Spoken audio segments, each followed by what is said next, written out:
Steelers roster cuts are still a ways away, but today I'm going to be taking an early look at 6 players currently on the Steelers roster that may end up getting cut from the final 53-man roster come training camp and come the 2024 season. Welcome into Steelers Talk. I'm your host, Jack Sperry. Can't wait to break down today's surprise cut candidates for your Pittsburgh Steelers right here on Steelers Talk. But before we get into it, make sure you guys go down there into the comments section and type PIT down there in the comments section as many times as you can, because today we're going to try to get to at least 1,000 comments in the comments section. I'll tell you guys what, whoever puts PIT in the most comments on today's video is going to get a special shout out on Wednesday's Steelers Talk live show. So if you have a passion for the Pittsburgh Steelers and Steelers Talk and you want a special shout out, go ahead and spam PIT down there in the comments. Now, before I get into these cut candidates here, there's a reason why the surprise is in front of the cut candidates on today's video, because these would be surprising people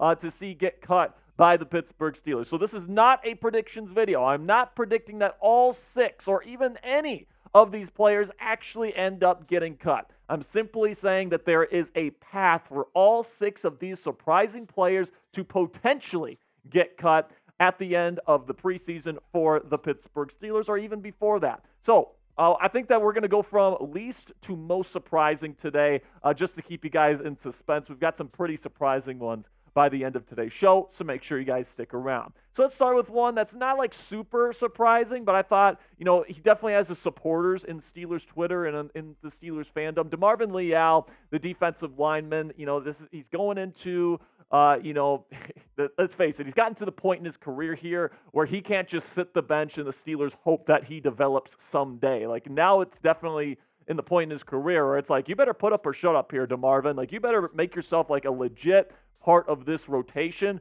or you're not going to be a part of this football team. And that's definitely been the case to this point, where he just really hasn't gotten into the rotation. Now, that's because the Steelers' defensive line rotation has actually been pretty darn good over the last several seasons since he's been here. But at the end of the day, man, it's now or never for DeMarvin Leal. If he doesn't have a good camp, he could absolutely get cut by the Pittsburgh Steelers this year. Now, the second cut candidate, Darius Rush, and just to show you how little Rush played for the Steelers last year, we couldn't even find a picture for him to put on the show today, okay? So that's how little he ended up playing. He didn't play much last year, but they did get him. And he is somebody that they showed a lot of interest in. He's got long arms. He's got a big body. He moves well. He ran in the 4.3s at the Combine just 2 years ago. This is somebody that absolutely has the physical skill set, but do the Steelers really believe in him? We're going to find out this next preseason. I think a lot of people are talking about Rush like he is a mainstay on the Steelers roster. And right now, because of the way the cornerback position is kind of formulated, yeah, you can make an argument that, he's one of the top 4 corners on this team right now. But it's like, if they add another corner, if they bring in Stephon Gilmore, if they add another safety even, and that allows some shifts there in the cornerback room, I'm not sure if Darius Rush is going to be a mainstay and a definite for sure player on the 53-man roster for the Steelers. Could certainly see him landing on the P squad to start the year next year. So sound off for me down there in the comment section. Today I'm sharing with you my surprising cut candidates for the Steelers. But now let me know what you guys think. Which Steelers player on the roster right now do you think will surprisingly not be on the 53-man roster to start the 2024 season? This is going to be the pinned comment on today's show, so YouTube will throw you an ad break here at some point during this video. It's the way YouTube works, so take advantage of it by going down there, finding that pinned comment at the top of the comment section, and let me know your top surprise Steelers cut candidate. So now let's go to the wide receiver position here. And yes, the Steelers just signed Quez Watkins this offseason. So some people, I think, are assuming that he is definitely going to make the roster. And I don't think it's a definite with him. I do think that especially if they add another wide receiver via a trade or via free agency, I think that final wide receiver spot is going to come down to Watkins and Calvin Austin III. And if you want to add Calvin Austin III to the list here on today's show, you can go ahead and do that, I guess, because I do think if you add another kind of big body receiver to this group, it could come down to Watkins versus Austin, because they're both smaller, they're both deep threats, all these different things. And I think it will eventually come down to those two for that specific role on the Steelers roster. And then the other one is going to be put on the practice squad. So I think it's going to be a battle here between the two guys that are kind of smaller, guys that are fast, guys that run down the field and take the top off of the defense. And right now, I would give the advantage in that to Calvin Austin III. I think he tracks the ball a lot better down the field as a true deep threat. I think that he's better with the ball in his hands after the catch. And then, I think a lot of people are kind of downplaying Calvin Austin III because he just hasn't been all that productive just this 1 year that he's had with the Steelers because he was out his entire rookie year. But listen, man, the Steelers' offense was absolute dog crap last year. They didn't know how to use him with Matt Canada. And, of course, Kenny Pickett was throwing him the football. And even then, he had a long touchdown in that game against the Raiders. So I'm not done believing in Calvin Austin III. I think he's one of the best punt returners in the National Football League. That gives him value. And then in terms of being a true deep threat and a gadget player, I think he brings a lot more value than Quez Watkins at this point in their respective careers. So let me know down there in the comment section. If you had to pick one to cut, which one are you cutting? Are you cutting the newly signed Quez Watkins type QW, or would you rather cut the third-year wide receiver out of Memphis, Calvin Austin III type CA3? Down there in the comments to let me know. Another guy that could get cut, and this one really pains me to say, guys, Cole Holcomb, the inside linebacker. He started last year as a starting inside linebacker for the Pittsburgh Steelers. Then, of course, in that Thursday night football game, he had that gruesome leg injury that took him out for the rest of the year.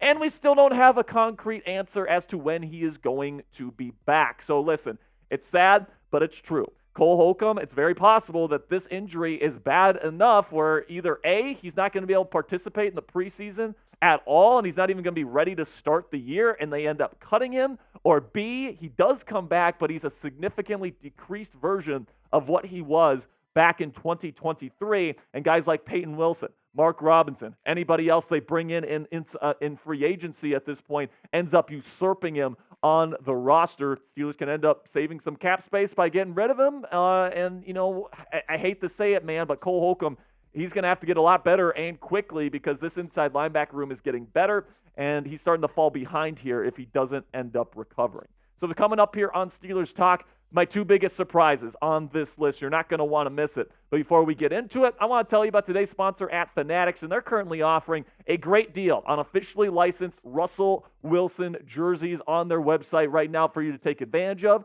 Go to chatsports.com/Russ to get your hands on this awesome number 3 Russell Wilson jersey. If you're like me, guys, and you are a believer in Russell Wilson, you think he's going to lead the Steelers to 11-plus wins during the 2024 season, you think he's a great fit, you think that he is the right man for the job, you can go ahead and get your jersey right now before they sell out. Go to chatsports.com/Russ to get your jersey today. Now, this one's going to ruffle some feathers here. Cory Trice Jr., out of Purdue. Of course, he missed the entire 2023 season because his ACL exploded on the second day of training camp practice or whatever it was. Okay, so listen, if Cory has another one of those injuries during training camp, I think he's probably gone. He'll make the injured reserve list or whatever, but I just think the Steelers will probably be done with him if he has another major injury. And then there's also the problem of sitting out essentially an entire year of football, and he's still recovering from that injury from last year. So I really do think that somebody who is a 7th-round pick, somebody that's talented, he's fast, he's got long arms, super physical. You guys know how much I love the skill set of Cory Trice Jr., but he hasn't been able to play football and develop for an entire year, and especially if they get a guy like Stephon Gilmore, if they bring in more players to fill out this quarterback room like Darius Rush, Cory Trice Jr. doesn't show up in camp and in the preseason, and he doesn't play well, and you can tell the speed isn't there anymore. It's a significant possibility that Cory Trice Jr. might be on the chopping block or at least on the P squad block here for the Pittsburgh Steelers. But also, guys, I will say this. You guys know how much I like the skill set of Cory Trice Jr. He's got, like I said, those long arms. He had good long speed before he got injured. We'll see where it is once he starts getting back to full speed. He's got the skill set to be a starting corner in the National Football League. So he's got a wide variance of outcomes here. He could be a starting outside corner for the Steelers sometime this year, and then on the other end of the spectrum, he could get injured or he could just not be that good and he ends up getting cut. I don't know where Cory Trice Jr. is going to end up this year, but I know it's going to be very interesting, and I can't wait to see how he develops. Now let me know, boom or bust down there in the comment section. Will Cory Trice Jr. find success with the Pittsburgh Steelers in 2024. Type boom if you believe in him, or type bust if you think he's going to be a disappointment. All right, so now number 6 and final one, Darnell Washington, tight end out of Georgia, okay? And this one would pretty much only be because of injury. Now, if that knee is just not where it needs to be and some of the other tight ends in this room, and by the way, I really like the tight end room for the Pittsburgh Steelers here. Michael Pruitt, you bring him in free agency. You have Darnell Washington in there, but, Connor Hayward's a really good player as well. Pat Freiermuth, of course, is your number 1 tight end. And when I look at Darnell, he had a very disappointing season last year. He had some really great run block reps, but he also had some very, very ugly run block reps. And, as a receiver, he didn't really bring much to you. He doesn't have a great change of direction. And I think when we drafted Darnell a couple, or 2 years back now, people thought this guy was just going to be absolutely phenomenal because he's fast and he's big and all these different things, but he just hasn't really developed to this point. Doesn't mean he won't, but with a really talented tight end room for the Pittsburgh Steelers. Like I said, you got Michael Pruitt in there now. I know Arthur Smith likes him. Rodney Williams, I know the Steelers like him a lot as well. I know they like Connor Hayward as well. So listen, there's definitely a possibility here, and there is a universe out there where Darnell Washington just does not play well during training camp and then the preseason this year, and he ends up being the last man out on this roster, and he might end up getting cut from the 53 and put on practice squad. Now, listen, I'm not going to say that this is a high likelihood type of thing where Darnell's going to get cut. That's not what I'm saying. I think he will be on the roster as the number 2 tight end for the Pittsburgh Steelers. If I had to predict it right now, he's got the skill set to do that. But he also has the injury history, and, he didn't really play all that well last year. So if he doesn't progress into year 2, the possibility does remain for Darnell Washington to really be the big surprise cut for the Pittsburgh Steelers in 2024. All right, that's going to be it for today's show, guys. Really do appreciate your support. If you disagree with me or if you have any other cut candidates that I missed, make sure you let me know down there in the comments. And if you made it to the end of today's show, that makes you a Steelers Talk Real One. So identify yourselves down there in the comments section. Let me know you're a real one by typing real one in all caps down there in the comments section. And before you go today, if you made it to the end of today's show, you're going to love all the different kinds of free Steelers content that we have on the channel available for you. So make sure you click that subscribe button right now to never miss a video.